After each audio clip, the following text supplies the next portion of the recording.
It was the first time that like someone had written about my food. It was the first time that I was the leader. Like it was on me. You know, every other time I'd worked for someone else's food. I was just doing the job. I didn't take it personal. But this was personal. Yeah. So that's a big step. Hi everyone, welcome back to another episode. My name is Kevin O and you're listening to the Monday Arvo podcast. I totally took for granted that in California, the farms were in a pretty close radius to the restaurant, so you could get things 3-4 times a week. At least 3 times a week, there was a big farmer's market that if you needed a top-up of something, you could go pick up 6-8 boxes of perfect heirloom tomatoes if you wanted. And that just isn't how it works here. It takes a lot more planning. The distances are far greater. The labor's hugely more expensive. Yeah. So it just means there's a lot more problems, and it just didn't work how I imagined at the start. And I think I probably killed a few people just from stress. Their own stress, not because I made them stress, but just because they didn't know what they were doing. And I really look back on that time and I think, my God, I so wasn't ready for it. Right. But look, on the flip side, everyone loved the restaurant. Yeah. And we were packed every single night. So we figured it out quickly, I think. Having a great sous chef was a game changer when that person joined. But yeah, it was definitely like sickening the first few weeks. It was so bad, so hard. Yeah, I think to be able to cook the food on the fly with new ingredients and stuff, it needs a lot of, I love this word, intuition. Yes, absolutely, totally. It only comes with experience. Yes. You can't even just have it. Like, I'm sure even the people that like do think they just have it, it takes years, I think, to build that sort of like mental catalog of like how everything tastes, how things go together. The process is like how you need to prepare something to achieve the result you want to achieve. It takes years, and you can't rush it. No. You've mentioned about the first couple of weeks at Fred's was hard. Was Fred's your first role as a head chef? It was. Yeah, it was my first role as head chef, and like I said, I don't think I was ready for it, but I went for it. Yeah, great. Yeah. Was it scary before? Super scary. Yeah, super scary. Also, because the media here is the food media. Oh, sorry. Should we say that my dogs are snoring in the background in case you hear that? The food media in Australia is super tapped into everything going on. I was the chef from America with Maryvale, a female. I think they all wanted to cover that opening, and they did cover that opening. I think Pat Nurse, who used to be the head writer for Gourmet Traveler, was in on our first night. We had a fire alarm go off during the middle of service. I think as he was getting a plate of food, he was like videoing it on his phone. He posted it on Instagram. Like, stuff happened. But look, the reviews were great. I remember when we got our review and our 2 hats from Good Food, the first one, and it's had 2 hats ever since, wonderfully. I couldn't read it. I was like sick to my stomach just thinking about.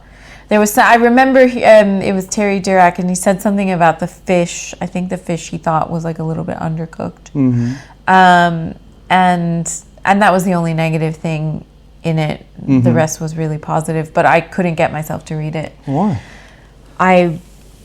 I think I told myself, well, it doesn't matter. Whatever's in there, we're still working hard. We're doing our thing. It's not going to make or break or change anything. But really, I was just scared. Like, I was scared to read. I was scared to read what it was the first time that like someone had written about my food. It was the first time judged. That I was the leader. Like, it was on me.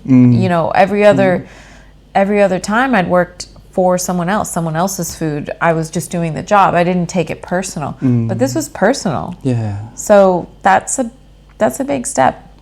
Yeah. It's a lot of pressure. So much pressure. So much pressure from, like media, guests, expectations. Working with a big company like Maryville has a huge reputation that they want to uphold. And just personally, I think I'm probably my harshest critic always.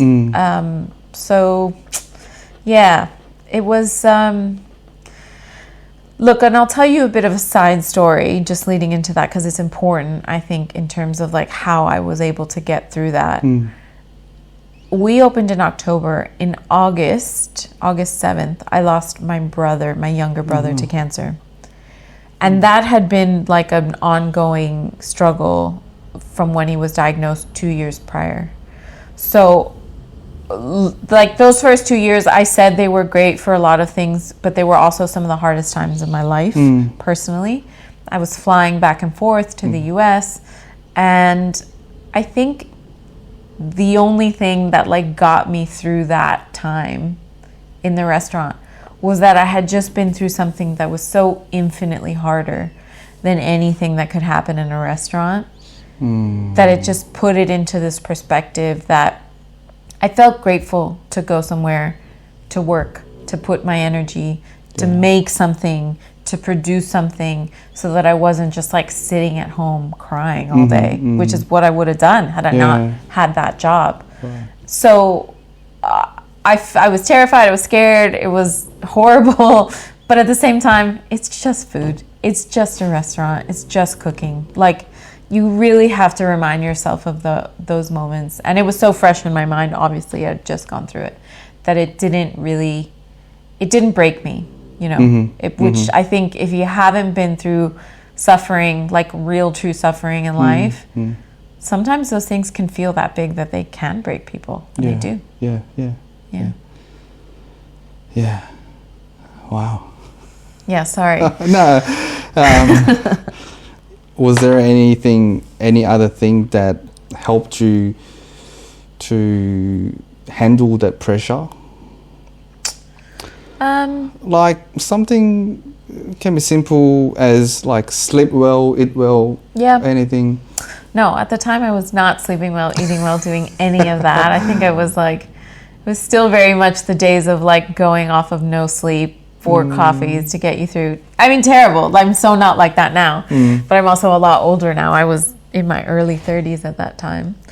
I think the thing that made me feel better was just being more organized, being more prepped, more prepared, coming in early, having a look around, getting what I needed to achieve done before the other chefs came in, so that because as soon as the chefs arrive, I'm answering questions all day. That's all I'm doing. Kindergarten. Yeah. So I think I just learned how to organize myself in my mind so that I was able to give everyone else what they needed because I had done what I needed before that. It's kind of like get your in the airplane, put your life vest on first before you put on everyone else's. That sort of thinking. And I think just getting better at finding the right people to work in the kitchen. That's a really hard thing with new restaurants, I think, is building your culture, building the team of people that will support you, share the vision, act like you want them to act. New restaurants almost need, someone else said this, I forget who, but it's not until like everyone that opened the restaurant has left and the real people that are like your team come in that it starts to feel like, okay, this is working now. And I think I found that incredibly true because a lot of the people that opened Fred's were there for different reasons because they didn't know me. They didn't know what I was about. I was totally new. So how could they have been exactly what I needed? Or the restaurant needed, I'm sorry. And a lot of them weren't. So it wasn't until we went through a lot of different people. And sort of like the longer we were in it, the better the attitudes of the people came in, the more connected they were to the food and the way of cooking. And it probably wasn't until like year 3, 4 that I feel like we really started to like attract all the right people. Yeah. Was there anything that you realized that you hadn't seen or understood before? Like after you became a head chef, was there anything that opened your eyes? Oh, yeah. So I mean, so much. Like how much time do we have? The biggest thing was when you become like the leader, manager. Like the food is actually such a small part of what you do. And that was kind of sad for me because for me it was all about the food. But I realized like we were never going to, as a team, we were never going to be able to produce the food I wanted to produce if I didn't lead them into battle, so to speak. If I didn't if I wasn't the leader that they all needed. And I think making a step from like being a junior manager or maybe not even a manager to a really senior role, you realize that like basically the entire feeling of the team comes from you. So if you're not positive, looking towards the future, excited about what is going on, everyone else is going to feel all of that, So what do you want your team to look like? Well, you want them to look like the leader at their best.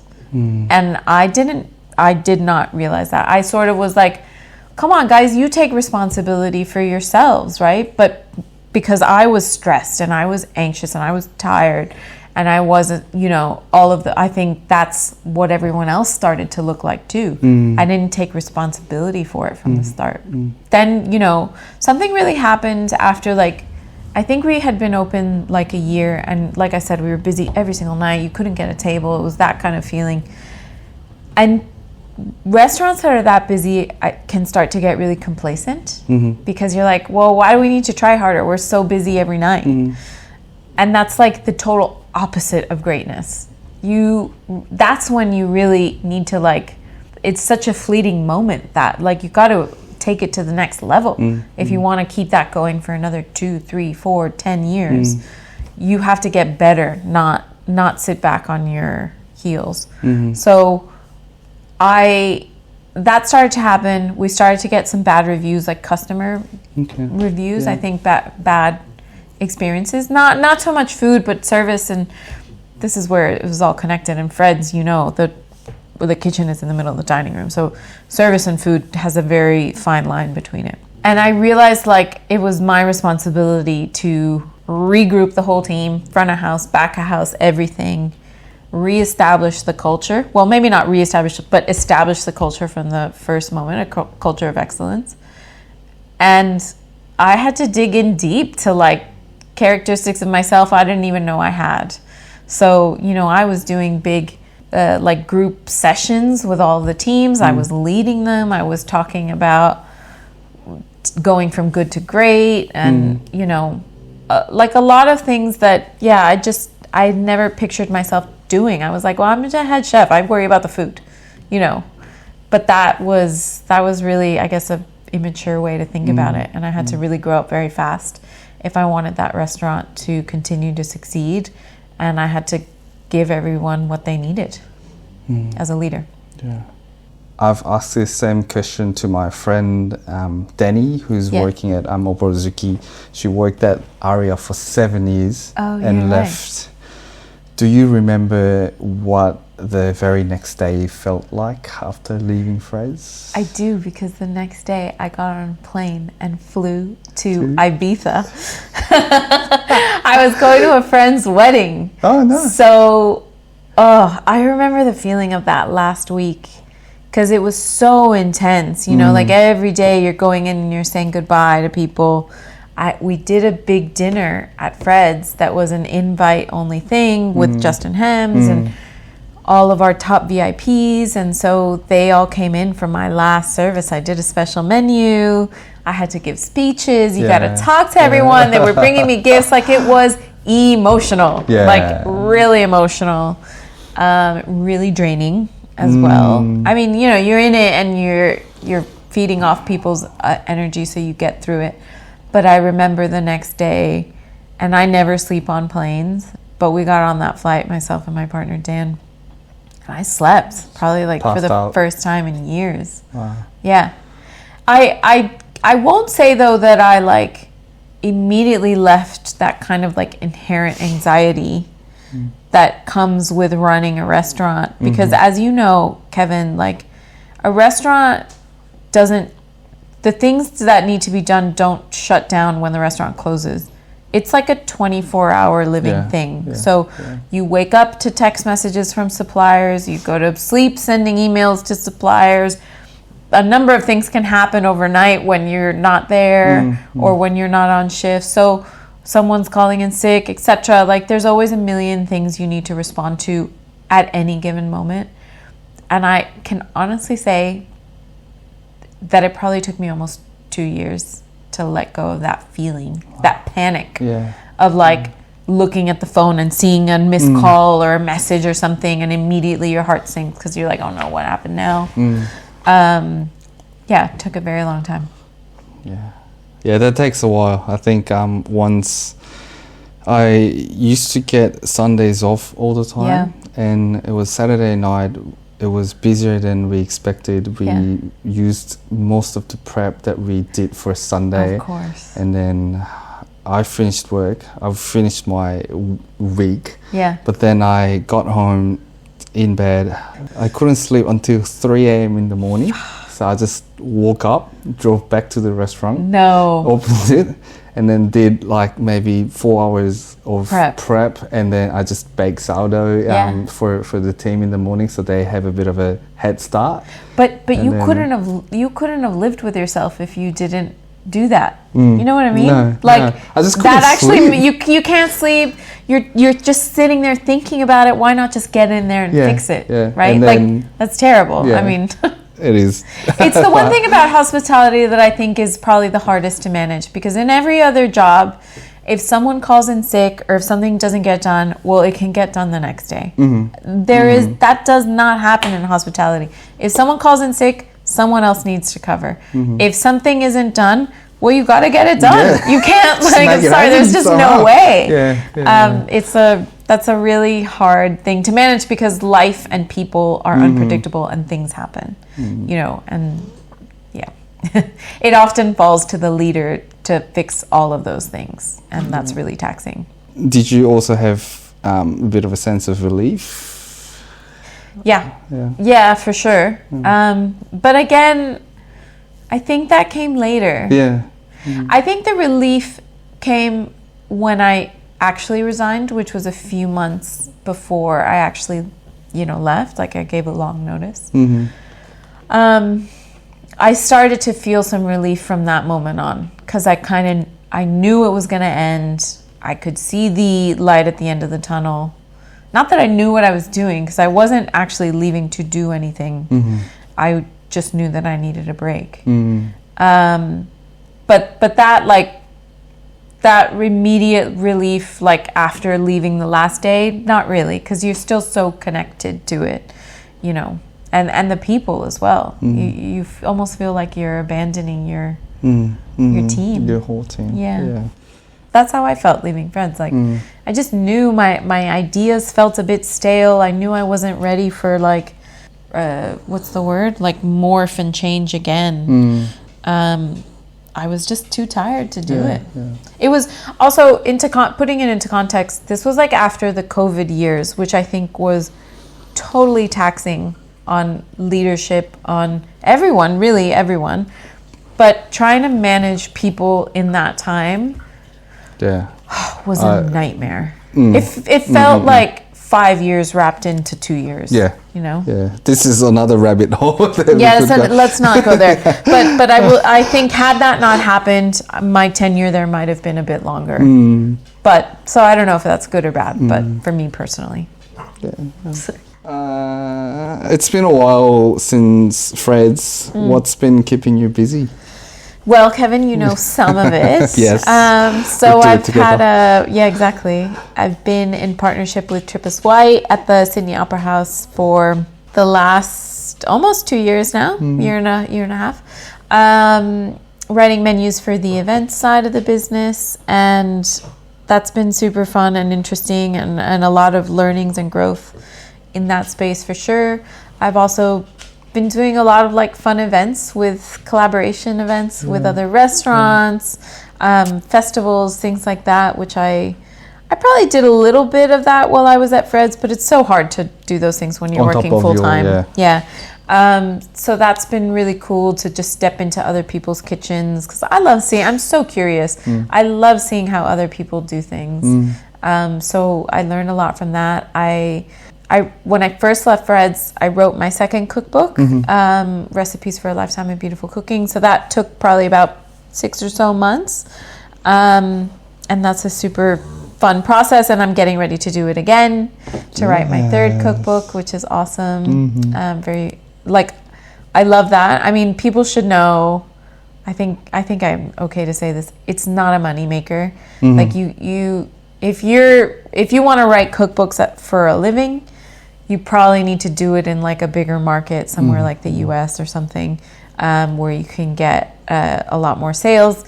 Here in Australia, it's great, but it doesn't really pay the bills. So it's just a part of my year. And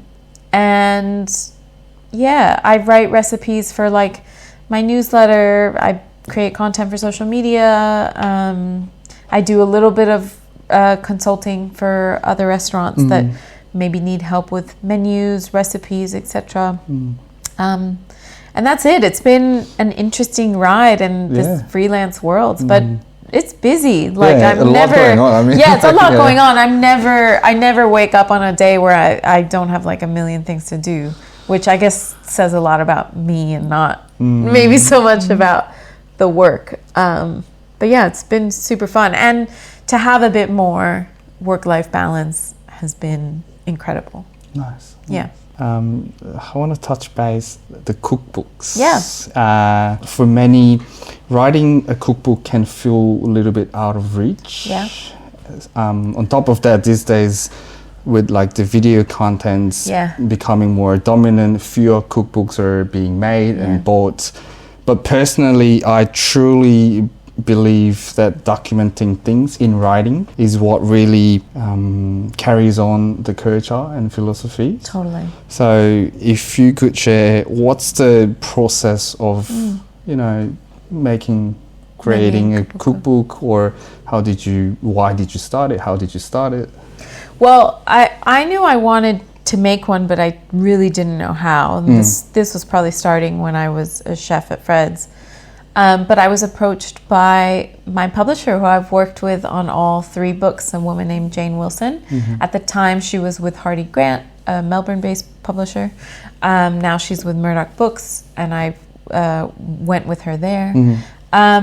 It's a really interesting thing. I think a lot of people think that you're going to be really guided through that process of how to write a book if you've never written one before, especially a cookbook, which is very meant to be quite instructional. And there's photography and all these other things that, like, fiction doesn't have, let's say. But that doesn't really happen. You really need to have a vision for what you want the book to be, look like. You need to be proactive in selecting, pushing for the photographer you want, the stylist you want. If you don't feel like you're a strong writer, getting someone in to help you write it. My last book, Recipes for a Lifetime, I co-wrote with one of my best mates, Livy Travers, and that was really fun because she's an amazing writer, so it allowed me to just really focus on the recipes. Right. And we would just talk. Like, we'd have these long conversations. I'd tell stories about food, about the things that I was writing the recipe for, and she would turn that into like a great story.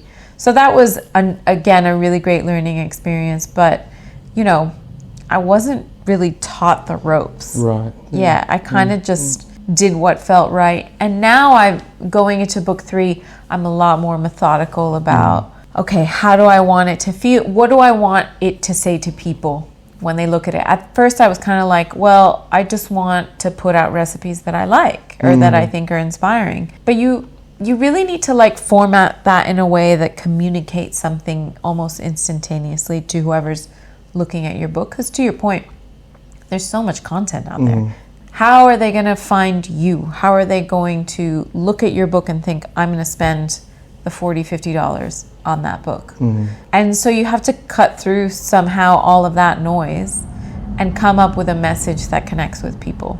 So I'm working on that now. I'm formulating that. But that wasn't how I was thinking for the first or the second book. For those 2 books, I was probably just thinking about, what am I cooking? What are recipes that I think I want to endure, to last a lifetime? I mean, that was the name in the second book. and I really believe that. Like, they're all pretty classic recipes. But I wasn't thinking so much about communication. And I think that's a big part of it these days, is you really have to, you can't just write, or you can, right? But maybe you won't get the sales. And ultimately, I think sales are important, because I want to see people cooking these recipes. I want to see people splattering the cookbook with sauce. Like, I want it to feel loved and used and valuable to people, as opposed to something pretty that you put on a shelf. Yeah. Did you have any rewarding moments after you wrote cookbooks?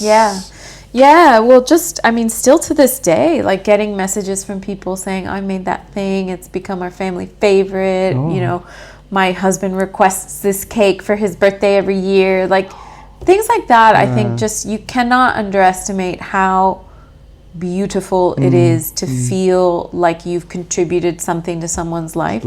Even if it's as small as giving them a great cake recipe that they make year after year for someone's birthday. That's so crazy to me. It's so meaningful.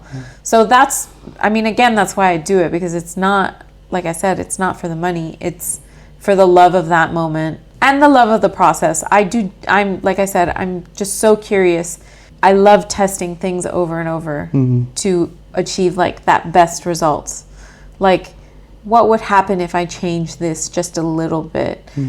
Try it again, see what happens. And cookbooks, that's what they should be for, right? Something that's well tested, has had all of the situations that the average cook might encounter thought about, and given you good instructions on how to manage it. Like, to me, those are the cookbooks that I love the most now.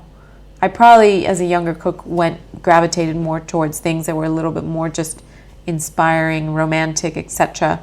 And now I kind of just want to know, like, I want to learn.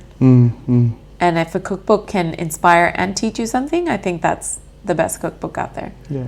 Right. I think we can now move on to a little bit lighter questions. Yeah, let's do it. Speed round. How do you maintain your work and life balance? Well, stepping out of the restaurant helped. I think, working freelance is also hard, because I never really have days off. If I have a day off, I'm like, ooh, I have time to do this thing that I haven't had time to do. But at the same time, I'm home for dinner most nights. You know, I get to cook in my kitchen on weekends. To me, that makes me feel, even if I'm working like mad during the other time and I'm working nights or all day into the night, I still feel like that is balance for me. Yeah. But I think the thing to realize is that, like, I had to work super hard for many years in order to be able to do that. Yes. I could not have done what I'm doing now from the start. So, like, that's maybe in the long run, that's what balance is. It's a few really hard years to get to a few years where you can be home for dinner, you can see your friends all the time, you can do all that. Look, I don't have the answer. I'm not sure that it's a puzzle that's easily solved, and I think it's very much geared towards every individual and what everyone wants, needs, whatever. But yeah, exactly. But I'm super happy now, in a way that I'm not sure that I was for a long time, just because I was just working all the time. Yeah. It's great. Yeah. Let's say I have a superpower. Yeah. I can get you anywhere in the world this Saturday, 5 p.m. Any restaurants, I can make the bookings for you. Where would you be? I'd go to, I'm blanking on the name. Oh my God, my brain is just mush. Where James Henry is the chef outside of Paris. Le Doyen, or Le Doyenné, I don't know how you say it. If I could go anywhere in the world on Saturday, I'd go there. It's totally my vibe. It's a beautiful like farmhouse space in country France. The food looks deceivingly simple. I'm sure it's not. I'm sure there's a lot more going on, but it just looks like what it is, and everyone I know that's been there says it's incredible. So yeah. Have you been there? Not yet. Not yet? No. Okay. I really want to. I don't have any current plans, but I'll try and work it out somehow because I'd love to go there. Awesome. Okay. Then the other one would be, can I just say, the Yeah. other one would be not a restaurant, but in my mom's house. Yeah. Eating her food. Because I it's think- just, there's nothing like that feeling of your mom cooking for you, right? Yeah. Okay. I think it's time to wrap up the show asking the question that I ask every guest on the podcast. 10 years ago, what were you doing? And if you have a piece of advice you would give to young talents who are in that situation now? So 10 years ago was 2015. I was still getting ready to open up Fred's, but not yet. So I was still kind of in that like limbo world. I was working at different restaurants in Maryvale. What advice would I give to someone who is like about to embark on a really big step up, maybe? Yeah. What I was saying about before, being a leader and a manager, you have to figure out some way to be the leader that's going to inspire everyone to keep doing great things. You have to be really positive, like relentlessly positive. This is something I really learned probably even more recent. Like, even when things are wrong, when they're not great, you have to be able to deliver feedback to people and tell them what needs to change in a way that doesn't feel personal. But then come in and lift everyone up and make people feel like, okay, we got it wrong, but we're going to get it right next time. That's really hard. I think very few people have that. And you have to maintain energy. You have to look after yourself. You have to sleep. You can't survive off coffee and a piece of bread and party all night. Like, no, you have to look after yourself because you can't look after everyone else if you haven't looked after yourself. I mean, the other thing is to keep it in perspective. Like, you're gonna make big mistakes. You're gonna fail in ways. You're gonna feel embarrassed. You're gonna lose your temper. You're gonna lose your cool. Like, that's okay. It happens. But come back the next day and be better. Great. I mean, thank you for your time today. How long have we talked for? I think an hour. Oh, about an hour. Yeah, okay, great. Yeah. Does that give you enough to work with? Yeah, 100%. That's it for today's episode. I'll see you guys for the next episode. Thank you. Thanks, Kevin. Great. Can you do a clap? Awesome. That's it. Yeah? Wow. Awesome. It's so good. You're a great interviewer. No. You really are. You're very natural.